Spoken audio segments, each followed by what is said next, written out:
Shalom, welcome to the Jewish Task Force, JTF. My name is Chaim ben Pesach. This program is dedicated to a refuah shlema, complete recovery, for Sharon Katz, Malka bat Allegra, Shifra bat Sarah, Shlomo ben Sarah, Dorit bat Sarah.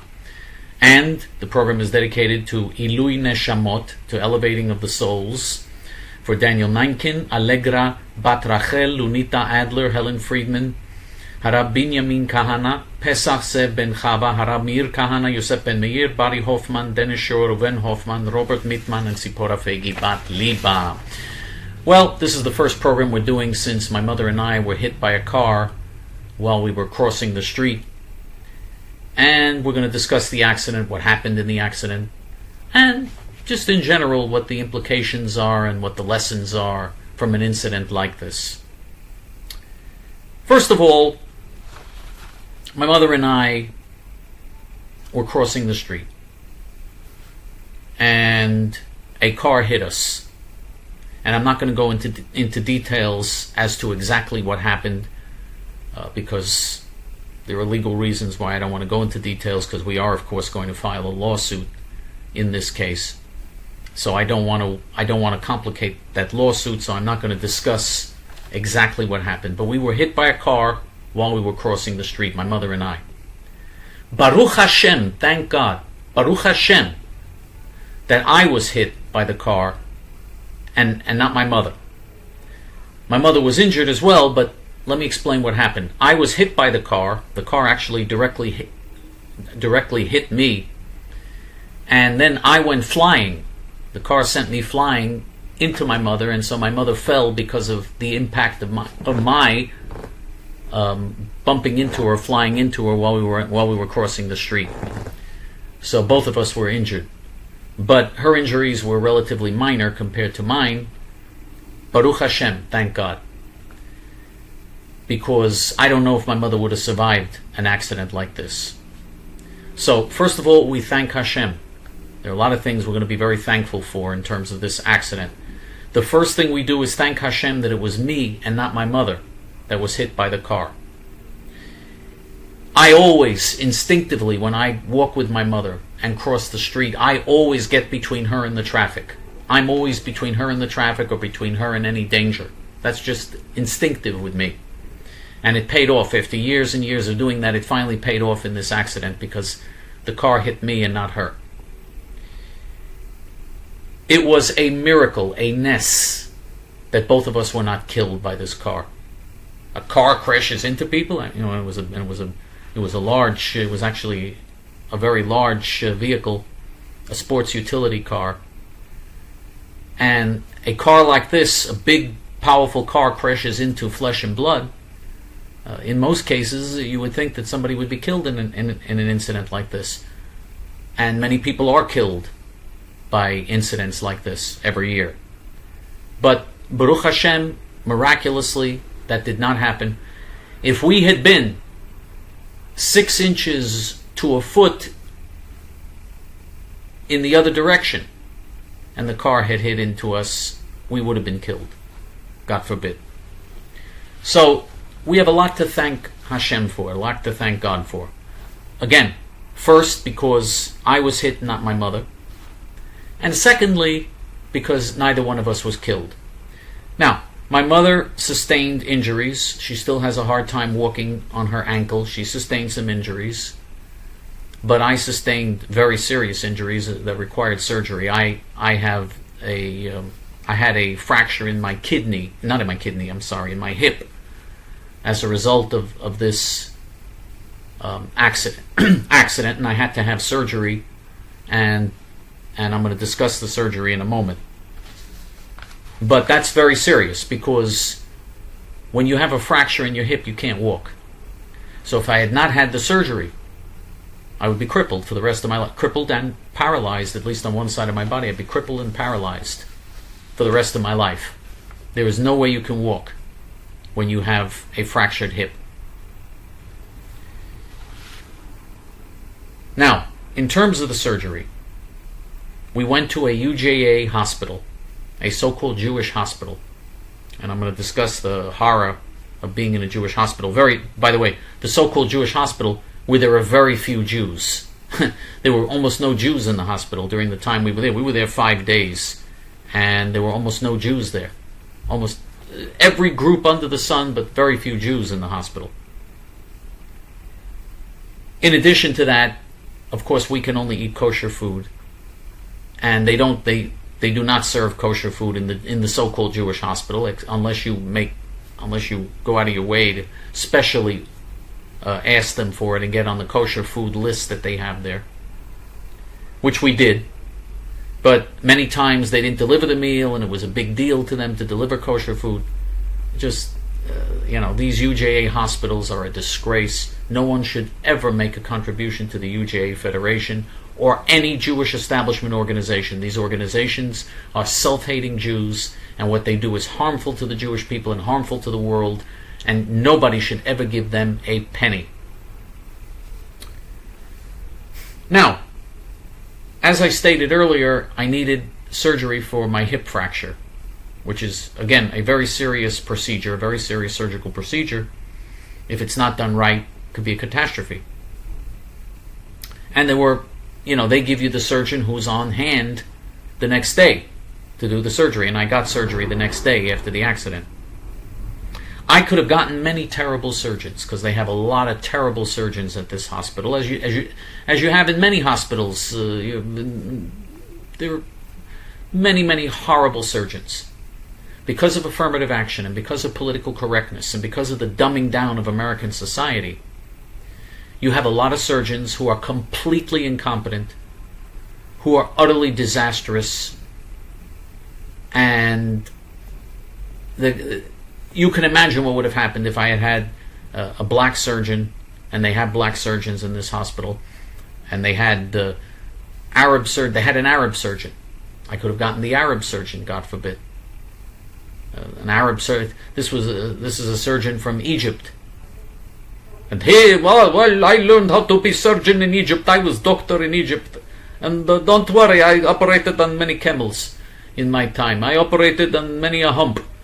And just what a pathetic situation it is. I mean, just pathetic. And of course, if you're an Arab or you're black, or you come from some low IQ group, and there are people with high IQs who are black or are in these other groups, but they're the exception, not the rule.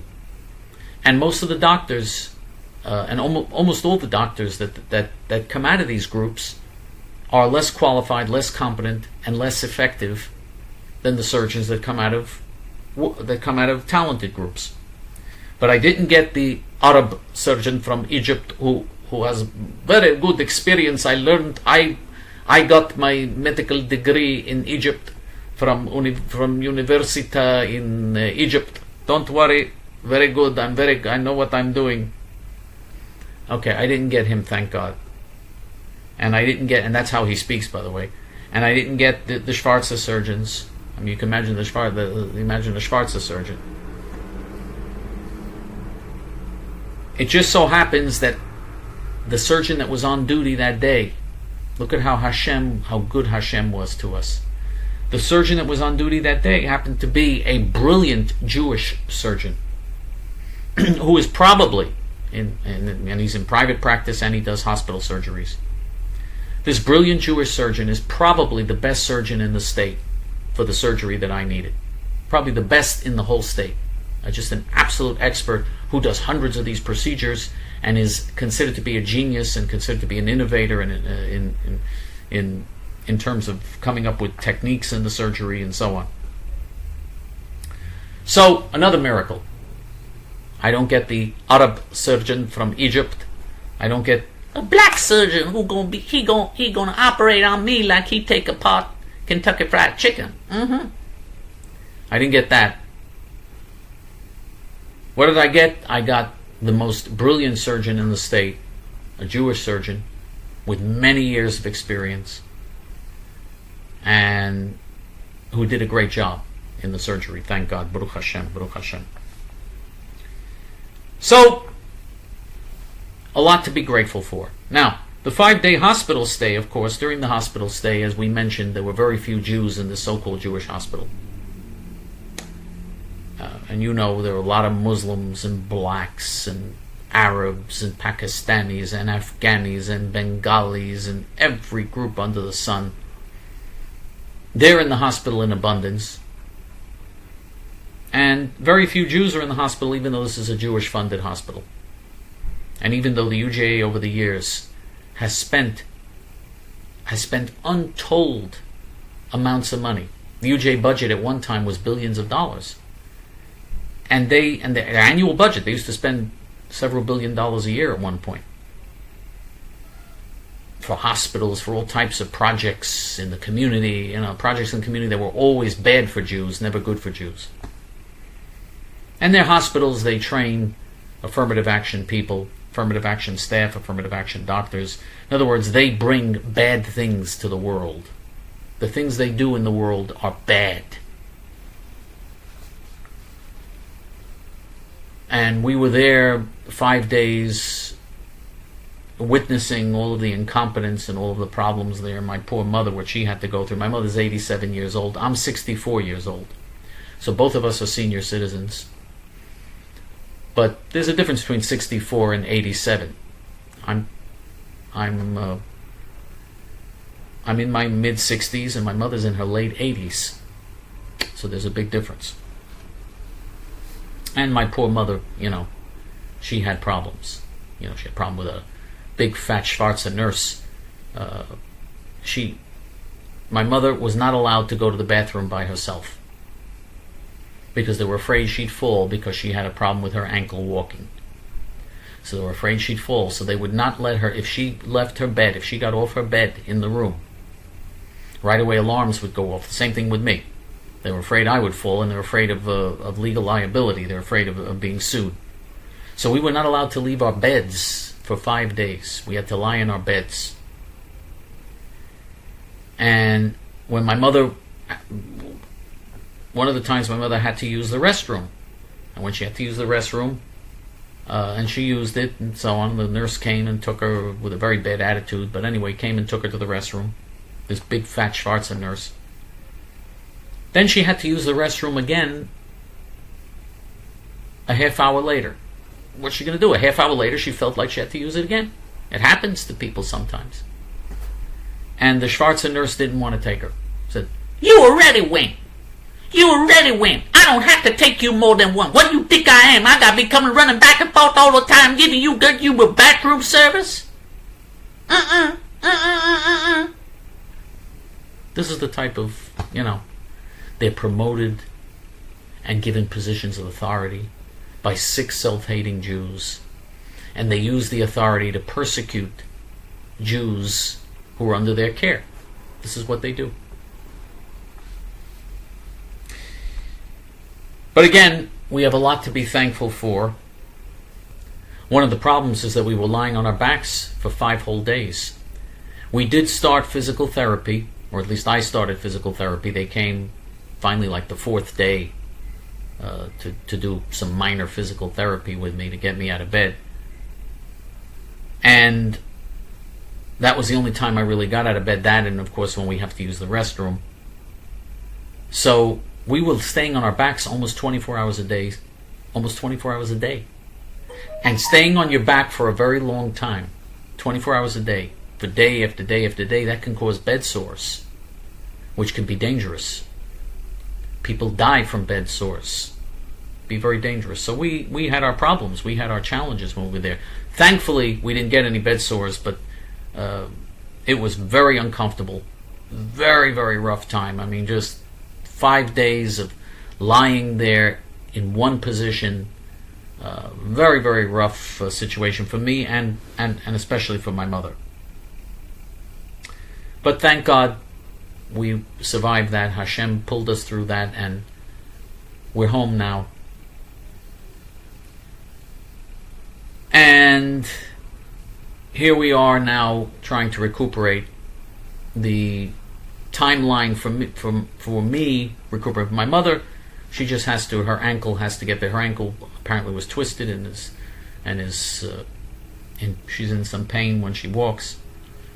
In my case, though, with the kidney, I don't know why I keep saying kidney, with the hip fracture surgery. I keep saying kidney because there was a patient there that was getting kidney surgery, and so that's why I keep repeating kidney surgery, and I apologize for that, which is of course very serious surgery. But there was somebody there that was getting that surgery, and that's why I keep going back to that. But with hip replacement surgery, we're talking about 3 to 6 months for a total cure, in other words, having total healing in 3 to 6 months. And until then, you have a walker, and it's very, until then you got at least 4 weeks with a walker, maybe more, sometimes 4 to 10 weeks with a walker. So it's a very inconvenient type of life that you have to lead when you go through one of these accidents. There's a lot more to be grateful for, and I really look at this as an example to look at all the wonderful things that Hashem gives us that we take for granted. Just being able to get up and walk, we take that for granted. That's a miracle that we can get up and walk. It's a miracle that we can eat. It's a miracle that we can breathe. It's a miracle that we can see. It's a miracle that we can hear. It's a miracle that we can taste food and enjoy the beautiful world that Hashem has given us. It's a miracle that we can think, that our minds are such complex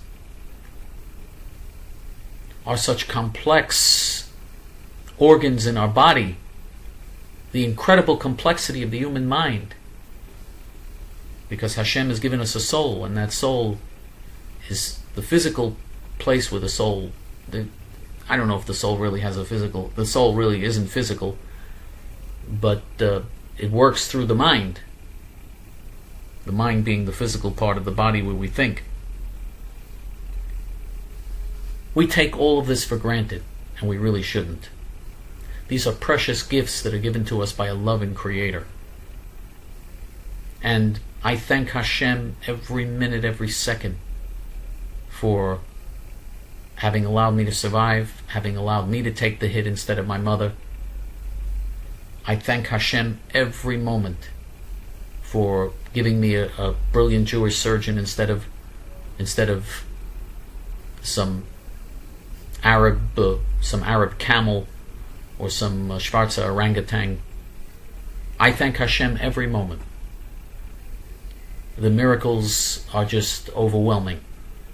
There also was, by the way, there was a Pakistani doctor there. I don't know if I'm on duty for tomorrow. I don't know what to do. Maybe I will be. I'll check my schedule. Oh, I said to myself, oh, please Hashem, don't give me this guy as my surgeon. Please, please. These are third world people, and they get their doctor's licenses in third world countries. They get third world educations, and they're allowed. And you sometimes you don't have a choice. They operate you, especially if it's an emergency surgery that's needed. Sometimes they're the one on duty. It's such a catastrophe. It's so dangerous and so frightening if you're in a situation like that.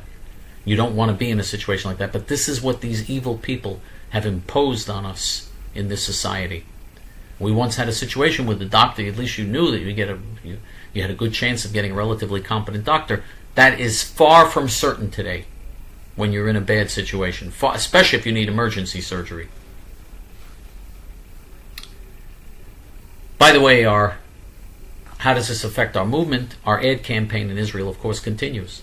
We're continuing to work to influence the March 23rd Knesset elections. We will do what we can to influence those elections as best we can. And our ad campaign continues. We continue to publicize 5 Hebrew videos to reach the people of Israel with our message. So that goes on. That's something that continues and was not stopped by this accident. I just want to say one other thing that's a little bit off topic from what we've been discussing on the program this week, and that's the latest situation with Ted Cruz versus Andrew Cuomo. They say both of them have scandals. The so-called Ted Cruz scandal is that his daughters were freezing in the house in Texas because in Houston and in much of Texas, about 4 million people lost all electricity, all heat, and they had very, very brutally cold temperatures. And his daughters were freezing, so he decided to take them for a short break away from the house to Cancun, to Mexico. And that's the big scandal, that he went to Mexico. He went to Mexico when other people are freezing. So what? So if you can afford to get away with your family and get your daughters out of there, that's such a big scandal. It's completely ridiculous, obscene. They're looking for things to go after this brilliant and very decent and courageous political leader, Ted Cruz, who, God willing, will someday be president of the United States. I doubt it, because America is such an evil country, has become such an evil country with a majority left populace. But we should only be so lucky that Ted Cruz should become president of the United States. And the media gave huge attention immediately to this story. Right away went after him and said he should resign, and this is a scandal, and this is disgraceful, and this is the end of his career. The whole media ganged up on him. Meanwhile, the media hero Andrew Cuomo, who for a whole year has been praised for his handling of the coronavirus in the state of New York, even though New York has death numbers way out of proportion to the rest of the country, far higher than the rest of the country. New York has people who were infected and injured and sick and who have continuing misery from this and continuing problems from this because of the fact that they had been infected. Even if they were released from the hospital, they have ongoing problems from the coronavirus, way out of proportion to the other states in the Union. In fact, per capita, per person, if you do it on a percentage basis, New York has the worst performance in the coronavirus of all 50 states. The worst. California is not far behind, but New York is still the worst. And Andrew Cuomo was being praised this whole time. But in addition to the terrible statistics, which I think should make it clear that he's not done a good job, he's done a terrible job. In addition to the terrible statistics, Andrew Cuomo murdered 12,000 helpless elderly people.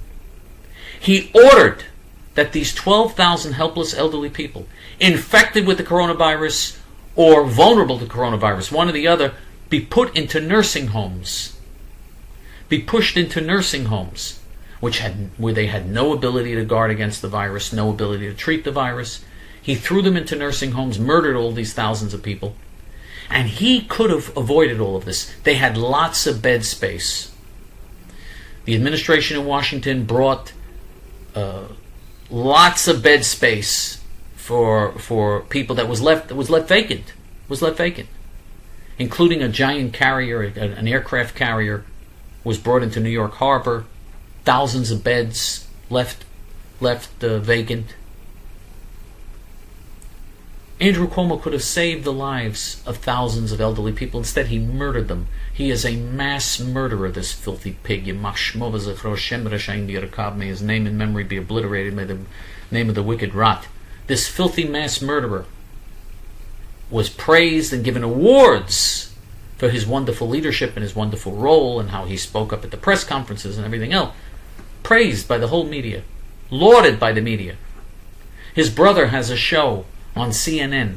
His brother, another animal, has a show on CNN where he condemns and attacks everybody under the sun except for his own brother, who deserves to be condemned more than anybody in this crisis.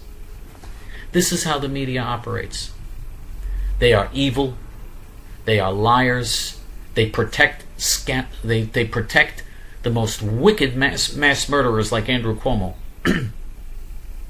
and attack the most decent, courageous, righteous politicians like Ted Cruz. If we had listened to Ted Cruz, if we had had leadership like Ted Cruz, we would have been in a very different situation as far as the coronavirus, because he's a real leader. Instead, we're stuck with people like Andrew Cuomo because the media defends these evil people. The media has the blood of many, many people, millions of people. The blood of millions is on the hands of the media. Certainly 6 million Jews during the Holocaust were murdered by the media. They deliberately kept silent and squashed any story about the Holocaust. They did everything they could to enable the Germans, the German Nazis, Yimach Shmam V'Zichram, to murder over 6 million innocent Jewish men, women, and children. The American news media did that, including the self-hating Jewish reporters in the American news media. They were the worst of them all.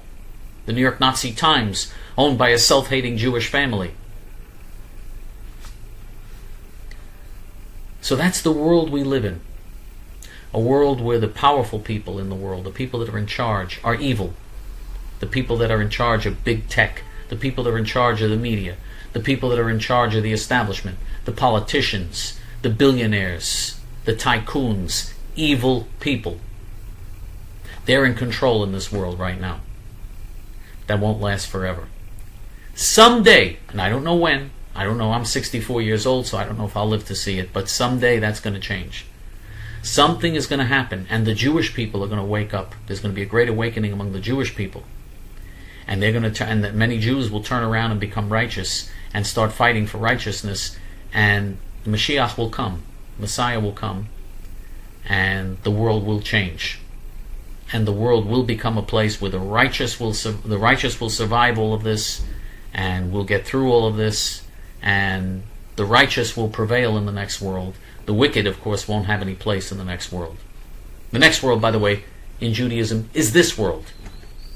We believe in Techiyat HaMetim, in the resurrection of the dead, in this world. Yes, the next world is going to be this world, except it's going to be a world without death, without suffering, without hunger, without disease, without sickness, without wars, where you wake up in the morning and go out of your door, and everywhere you go, people just want to help you, and you only want to help them. That's the new world. Can you imagine a world like that? Where everywhere you go, people only want to help you, people only want to give to you, and you only want to give to them, and that's the whole world becomes like that. That's the next world. And that will be a world for eternity. And the ruler of that world, there'll be a ruler of flesh and blood, the Mashiach, Melech HaMashiach, the Messiah. It'll be Mashiach ben David, Messiah, son of David, because he will come from the lineage of King David. And that'll be the flesh and blood king of the world. But there'll be, of course, an infinitely more powerful king. Hashem himself, God himself, will be the real king and will openly rule over the world. And what a beautiful world that will be. A world beyond their imagination in terms of how wonderful it will be, how magnificent it will be, beyond their imagination. So, what I learned from all of this is that, again, it's just another example in life of what you go through in life in order to appreciate the things that we're supposed to appreciate, and in order to understand what our role is in this world to make this a better world. That's what we're trying to do. We're trying to influence the Israeli election. We're going to try to influence the Israeli election as best we can, if we can. And, I have my doubts as to whether or not we can really have any real impact. But we're going to try our best. We're going to try to do our best to make a difference in Israel, because that's really where the action is. That's really where the destiny of the world will be determined, and the destiny of humanity for eternity will be decided by what happens in that little country, in that little homeland of Israel. So we're going to try to influence things, and we're going to work to do that. We're going to do everything we can, and we hope that you'll be there with us, working on that very important campaign.